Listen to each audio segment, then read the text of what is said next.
दोस्तों ज्योग्राफी का एक मोस्ट इंपोर्टेंट क्वेश्चन कि पर्यटन के सामाजिक एवं आर्थिक प्रभाव की विवेचना पर्यटन के सामाजिक एवं आर्थिक प्रभाव की विवेचना कीजिए। पर्यटन से समाज पर या फिर उसके आर्थिक चीजों पर क्या प्रभाव पड़ता है इसके बारे में आपको बताना है। आसान क्वेश्चन है लेकिन इंपॉर्टेंट है। इसी तरह का क्वेश्चन आपके एग्जाम में पूछा जाता है, भले कि ऐसा इसी तरह से सेम आपके एग्जाम में क्वेश्चन नहीं पूछा जाएगा, सेम सेम इसी तरह से लिखा हुआ नहीं रहेगा, लेकिन क्वेश्चन इसी तरह से पूछा जाता है। आपको बस समझना पड़ेगा कि पूछ क्या रहा है और आपको आंसर लिखना है। ठीक है, यहाँ पर अगर आप मेरा पूरा वीडियो को देख लेते हैं तो इस तरह के क्वेश्चन को आप आराम से डील कर सकेंगे, आराम से लिख सकेंगे। तो चलिए दोस्तों शुरू करते हैं इस क्वेश्चन के आंसर को। इससे पहले अगर आप लोग चैनल पर पहली बार आए तो आप लोग चैनल को सब्सक्राइब जरूर कर लीजिए। वीडियो अगर आपको पसंद आता है तो वीडियो पर एक लाइक जरूर करें, हाइप जरूर करें इसको। ठीक है, वीडियो को हाइप जरूर करें, साथ ही अपने दोस्तों में ज्यादा से ज्यादा इसको शेयर कीजिए। चलिए शुरू करते हैं इस क्वेश्चन के आंसर को समझना। सबसे पहले हम लोग इसकी भूमिका को समझ लेते हैं। कहा जा रहा है कि पर्यटन केवल मनोरंजन या यात्रा का साधन नहीं है। ये लाइन हम बार बार लिख रहे हैं ताकि आप याद कर लीजिए, फिर इस तरह से इसको लिखा ही जाता है। पर्यटन केवल मनोरंजन या यात्रा का साधन नहीं है, बल्कि यह किसी देश या क्षेत्र के सामाजिक, सांस्कृतिक और आर्थिक विकास में महत्वपूर्ण भूमिका निभाता है। पर्यटन जो है किसी भी क्षेत्र या फिर देश के सामाजिक, आर्थिक, सांस्कृतिक विकास में महत्वपूर्ण भूमिका निभाता है। पर्यटन के माध्यम से न केवल रोजगार, राजस्व और निवेश बढ़ता है, बल्कि यह सांस्कृतिक आदान प्रदान, सामाजिक समझ और स्थानीय समुदायों के विकास में भी योगदान करता है। क्या बोला जा रहा है? पर्यटन के माध्यम से न केवल रोजगार मिलता है, राजस्व मिलता है, न ही निवेश बढ़ता है, बल्कि यह सांस्कृतिक आदान प्रदान के लिए भी कारगर है, सामाजिक समझ के लिए और स्थानीय समुदाय के विकास में भी योगदान देता है। ठीक है, आगे हम लोग, ये एक छोटा सा भूमिका हो गया, आगे हम लोग पर्यटन से सामाजिक प्रभाव को समझते हैं। पर्यटन के सामाजिक प्रभाव क्या पड़ते हैं उस चीज को हम लोग समझते हैं। सांस्कृतिक आदान प्रदान, सांस्कृतिक आदान प्रदान होता है। पर्यटन से विभिन्न देशों और क्षेत्रों के लोग एक दूसरे की संस्कृति, भाषा, परंपरा और भोजन से परिचित होते हैं। सांस्कृतिक आदान प्रदान है, लोग एक दूसरे की संस्कृति को समझते हैं, उसकी भाषा को समझते हैं, परंपरा को समझते हैं, वहाँ का खान पान कैसा है, इस तरह कुछ चीजों को समझते हैं। ठीक है, तो पर्यटन के सामाजिक प्रभाव का सबसे पहला जो प्रभाव है सांस्कृतिक आदान प्रदान। दूसरे पॉइंट में कहा जा रहा है इससे प्राकृतिक सहिष्णुता और वैश्विक मित्रता को बढ़ावा मिलता है। इससे सांस्कृतिक सहिष्णुता और वैश्विक मित्रता को बढ़ावा मिलता है। उदाहरण आप देख सकते हैं कि वार्षिक पर्यटन मेलों और अंतर्राष्ट्रीय कार्यक्रमों में विदेशी पर्यटक स्थानीय संस्कृति का अनुभव करते हैं। जो वार्षिक पर्यटन मेला होता है या फिर जो अंतर्राष्ट्रीय कार्यक्रम होते हैं उसमें विदेशी पर्यटक स्थानीय संस्कृति का अनुभव करते हैं। दूसरा जो इसका सामाजिक प्रभाव है सामाजिक समरसता और जागरूकता।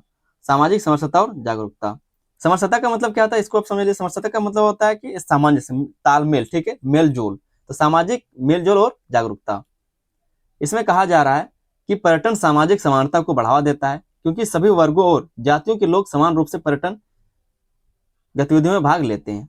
क्या कहा जा रहा है? पर्यटन सामाजिक समानता को बढ़ावा देता है, क्योंकि सभी वर्ग और जातियों के लोग समान रूप से पर्यटन गतिविधियों में भाग लेते हैं। दूसरे पॉइंट में कहा जा रहा है कि ग्रामीण और शहरी समुदायों में सामाजिक संपर्क और सहयोग बढ़ता है। ठीक है, जो ग्रामीण और शहरी समुदाय है उसमें सामाजिक संपर्क और सहयोग बढ़ता है। तीसरे पॉइंट में कहा जा रहा है कि स्थानीय लोग पर्यटकों के साथ मिलकर पर्यावरण, स्वास्थ्य और स्वच्छता के प्रति जागरूक होते हैं। जो स्थानीय लोग हैं वो भी पर्यटकों के साथ मिलकर के पर्यावरण, स्वास्थ्य और स्वच्छता के प्रति जागरूक होते हैं। तीसरा जो इसका प्रभाव है सामाजिक प्रभाव, वो है सांस्कृतिक और ऐतिहासिक धरोहरों का संरक्षण। सांस्कृतिक और ऐतिहासिक धरोहरों का संरक्षण भी होता है। पर्यटन के कारण स्थानीय और राष्ट्रीय स्तर पर ऐतिहासिक, धार्मिक और सांस्कृतिक स्थलों का संरक्षण किया जाता है। ठीक है, पर्यटन के कारण ही स्थानीय और राष्ट्रीय स्तर पर ऐतिहासिक, धार्मिक और सांस्कृतिक स्थलों का संरक्षण भी किया जाता है। मंदिर, किले, महल और अन्य धरोहरें आर्थिक लाभ के साथ साथ सामाजिक पहचान भी बनाए रखती हैं। आर्थिक लाभ के साथ सामाजिक पहचान बनाए रखते हैं। क्यों होता है? तो सांस्कृतिक और ऐतिहासिक धरोहरों का संरक्षण होता है। किसी कारण? तो पर्यटन के कारण ही। पर्यटन के बारे में आपसे पूछा गया था कि पर्यटन का सामाजिक और आर्थिक प्रभाव क्या पड़ता है, उसके बारे में आपको बताना था। तो ये सब प्रभाव पड़ता है समाज पर। पर्यटन का ये सब प्रभाव पड़ता है समाज पर। ठीक है, उदाहरण आप देख सकते हैं ताजमहल, कुतुब मीनार और काशी विश्वनाथ जैसे स्थल पर्यटकों की उपस्थिति के कारण संरक्षित रहते हैं। उपस्थिति के कारण संरक्षित रहते हैं। अगर वहाँ कोई घूमने नहीं जाएगा, आप अपने आसपास देखते हुए कई सारे जो अंग्रेज के बिल्डिंग है, जो अंग्रेजों ने बनाए थे, वहां पर अगर कोई नहीं आता जाता है तो वो बिल्डिंग धीरे धीरे अब धंस रहा होगा। लेकिन अगर वहां पर कोई घूमने के लिए जाता, अगर वहां पर पर्यटक स्थल होता तो सरकार जो उसका संरक्षण करती, ठीक है, सरकार उसका मरम्मत करवाता और वो अच्छे से चलता। लेकिन जो वहां पर कोई घूमने जा ही नहीं रहा, जिसके कारण वो बिल्डिंग अब धंस के गिर जा रहा है। कई सारे ऐसे पुराने जो बिल्डिंग है वो धंस के गिर जा रहा है। चौथा जो इसका समाज पर प्रभाव है वो है जीवन स्तर और शिक्षा प्रभाव। जीवन स्तर और शिक्षा पर प्रभाव। पर्यटन से स्थानीय लोगों का जीवन स्तर सुधरता है, क्योंकि उन्हें होटल, मार्गदर्शन, हस्तशिल्प आदि में रोजगार मिलता है। रोजगार के लिए लोग पढ़ाई शुरू करते हैं, ठीक है, तो शिक्षा पर असर पड़ता है। दूसरे पॉइंट में कहा जा रहा है स्थानीय लोग अंग्रेजी, विदेशी भाषा और आतिथ्य कौशल सीखते हैं। जो स्थानीय लोग हैं, जहाँ पर विदेशी लोग आते हैं वो अंग्रेजी सीख लेते हैं, विदेशी भाषा को सीख लेते हैं, जहाँ से लोग वहाँ पर घूमने के लिए आते हैं। आतिथ्य कौशल सीख लेते हैं, किस तरह से उनका सेवा किया जाता है, ठीक है, आतिथ्य का मतलब क्या होता है, सेवा सत्कार, ठीक है, तो ये सारे काम सीख लेते हैं वो लोग। इससे क्षेत्रीय शिक्षा और सामाजिक विकास को बल मिलता है। इससे क्या, तो जो क्षेत्रीय शिक्षा है और जो सामाजिक विकास को भी बल मिलता है। सामाजिक चुनौतियां क्या है, समाज की चुनौतियां क्या है? अत्यधिक पर्यटन सांस्कृतिक विरूप और परंपराओं का क्षरण कर सकता है। अत्यधिक पर्यटन अगर होगा तो सांस्कृतिक विरूपण या फिर परंपराओं का क्षरण कर सकता है। भीड़, शोर, यातायात और कचरे के कारण स्थानीय जीवन प्रभावित हो सकता है। पर्यटन जितना होगा इतना ज्यादा भीड़ होगा, उतना ज्यादा शोर होगा और उतना ज्यादा कचरा भी फैलेगा, यातायात जाम लगेगा। तीसरा जो इसका चुनौती है वो है धार्मिक या प्राकृतिक स्थलों पर अनुचित व्यवहार और अस्थायी जीवन शैली सामाजिक तनाव उत्पन्न कर सकता है। धार्मिक या फिर जो प्राकृतिक स्थल है वहां पर अनुचित व्यवहार और अस्थायी जीवन शैली सामाजिक तनाव उत्पन्न कर सकता है। तो ये कुछ सामाजिक प्रभाव हो गए पर्यटन के। आगे हम लोग पर्यटन के आर्थिक प्रभाव को समझेंगे।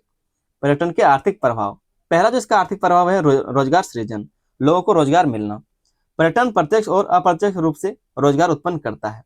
दोनों तरीके से, चाहे वो डायरेक्ट हो या फिर इनडायरेक्ट रूप से रोजगार उत्पन्न करता है कौन, पर्यटन। ये इसका आर्थिक लाभ है। दूसरा है प्रत्यक्ष रोजगार, hotel, travel agency, guide, taxi सेवा, ये सब क्या है, तो प्रत्यक्ष है, डायरेक्ट जहां से पैसा आता है। अप्रत्यक्ष रोजगार क्या है, तो स्थानीय हस्तशिल्प, रेस्टोरेंट, स्थानीय व्यापार, परिवहन उद्योग, ये सब क्या है, तो अप्रत्यक्ष रोजगार है। चौथे नंबर में उदाहरण दिया हुआ है कि वाराणसी, तिरुपति और जयपुर जैसे पर्यटन स्थलों में लाखों लोगों को रोजगार मिलता है। यहाँ पर जितने लोग जाते हैं, जितना ज्यादा लोग जाते हैं उससे ज्यादा पर्यटन जो वहाँ के स्थानीय लोग हैं उनको रोजगार मिलता है। दूसरा जो आर्थिक लाभ है, इसका आर्थिक प्रभाव है, वो है राष्ट्रीय और स्थानीय आय में वृद्धि। राष्ट्रीय आय और स्थानीय आय में वृद्धि।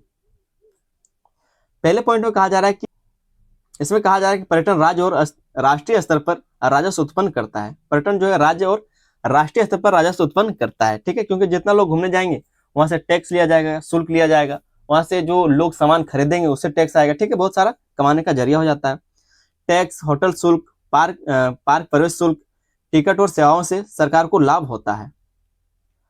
आगे कहा जा रहा है कि पर्यटन विकास से स्थानीय अर्थव्यवस्था में पैसा घूमता है, जिससे क्षेत्र का समग्र विकास होता है। पर्यटन विकास से क्या होता है, स्थानीय अर्थव्यवस्था में पैसा घूमता है। ये होटल से फिर टैक्सी वाले के पास, टैक्सी वाले से फिर जो दुकानदार है उसके पास, फिर जो दुकानदार है वो हस्तशिल्प के पास, ठीक है, इस तरह से पैसा घूमता है, जिससे क्षेत्र का समग्र विकास होता है, सभी का विकास हो पाता है। तीसरा जो इसका आर्थिक प्रभाव है निवेश और बुनियादी ढांचे का विकास।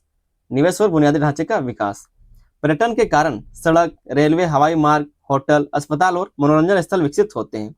पर्यटन के कारण इस सड़क, रेलवे, हवाई मार्ग, होटल, अस्पताल और मनोरंजन स्थल विकसित होते हैं, क्योंकि लोग वहां पर घूमने के लिए जाते हैं तो परिवहन बेहतर हो जाता है, सड़क बन जाते हैं नए नए, रेलवे लाइन भी जाती है, ठीक है, हवाई मार्ग हो जाता है, होटल, अस्पताल, मनोरंजन स्थल ये सारे विकसित होते हैं।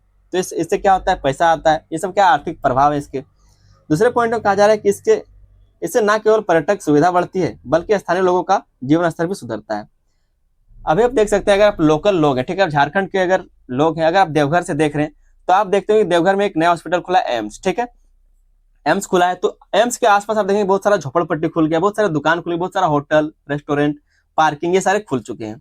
ऐसा क्यों हुआ, तो इसी को कहा जाता है स्थानीय लोगों का जीवन स्तर में सुधार। स्थानीय लोगों के जीवन स्तर में सुधार, जैसे ही वहां पर हॉस्पिटल खुला वैसे ही लोगों ने अपने अपने जमीनों पर क्या दुकानें बना ली, खाना बेचने लगे, ठीक है, पार्किंग स्थल सुविधा खोल, पार्किंग सुविधाएं खोल दी, ठीक है, तो इसी को कहते हैं निवेश और बुनियादी ढांचे का विकास, ठीक है, एक उदाहरण से इस तरह से समझ सकते हैं।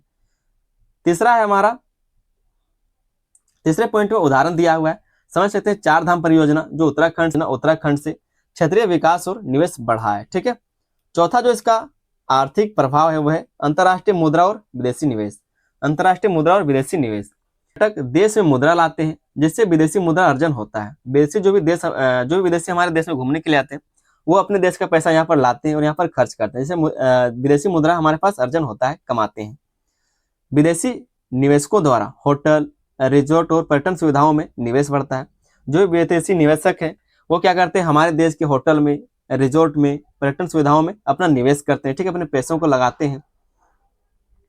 इससे देश की आर्थिक स्थिति और वैश्विक व्यापार संबंध मजबूत होता है। इससे देश की आर्थिक स्थिति बढ़ती है और वैश्विक व्यापार का जो संबंध है वो भी मजबूत होता है। हमारे देश के लोग दूसरे देश में पैसा लगाते हैं, दूसरे देश के लोग हमारे देश में पैसा लगाते हैं, ठीक है। तो इस तरह से संबंध भी मजबूत होते हैं। पांचवा जो आर्थिक प्रभाव है पर्यटन का, वो है पर्यटन और आर्थिक चुनौतियां। पर्यटन और आर्थिक चुनौतियां, कहा जा रहा है कि अत्यधिक पर्यटन से स्थानीय वस्तुओं की कीमतें बढ़ सकती हैं। ज्यादा अगर पर्यटन होगा तो वहां का जो स्थानीय कीमत है वो भी बढ़ जाएगा, क्योंकि जितना ज्यादा डिमांड रहेगा उतना ज्यादा खपत होगा, और खपत बढ़ेगा तो पैसा का रेट भी बढ़ जाएगा, जिससे आम जनता प्रभावित होती है। जिससे आम जनता प्रभावित होती है। जो वहां के रहने वाले लोग हैं वो तो पर्यटन नहीं करते, लेकिन वहां के रहने वाले लोग परेशान हो जाएंगे, ठीक है। छोटे व्यवसाय या पारंपरिक उद्योग पर्यटन दबाव में अनियंत्रित रूप से प्रभावित हो सकते हैं। जो छोटे व्यवसाय में अनियंत्रित रूप से प्रभावित हो सकते हैं, ये सब क्या है, तो चुनौती है।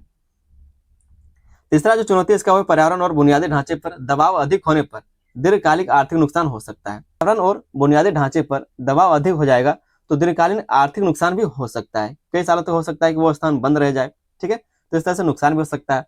आगे हम लोग एक निष्कर्ष को देख लेते हैं। कहा जा रहा है कि पर्यटन का सामाजिक और आर्थिक प्रभाव दोनों ही गहरा और बहुआयामी है। पर्यटन का सामाजिक और आर्थिक प्रभाव दोनों ही गहरा और बहुआयामी है। सामाजिक रूप से यह सांस्कृतिक आदान प्रदान, शिक्षा, जीवन स्तर और सामाजिक एकता को बढ़ावा देता है। आर्थिक रूप से यह रोजगार, राजस्व, निवेश और बुनियादी ढांचे के विकास में महत्वपूर्ण योगदान देता है। इस तरह से आप निष्कर्ष को छोटे से लिख सकते हैं। आपको समझ में आ गया होगा। चैनल पर नए हैं तो आप लोग चैनल को सब्सक्राइब जरूर कर ले। वीडियो पसंद आए तो एक लाइक करके अपने दोस्तों में इसको शेयर कर दीजिए। जितना हो सके इसको शेयर कीजिए, ठीक है। प्लेलिस्ट हम बना दिए, प्लेलिस्ट से जाकर के आप लोग तैयारी शुरू कर सकते हैं। प्लेलिस्ट का लिंक आपके अपने दोस्तों को शेयर कर दिए ताकि वो लोग भी तैयारी कर सकें। चलिए दोस्तों, मिलते हैं अगले वीडियो, तब तक के लिए धन्यवाद। जय हिंद।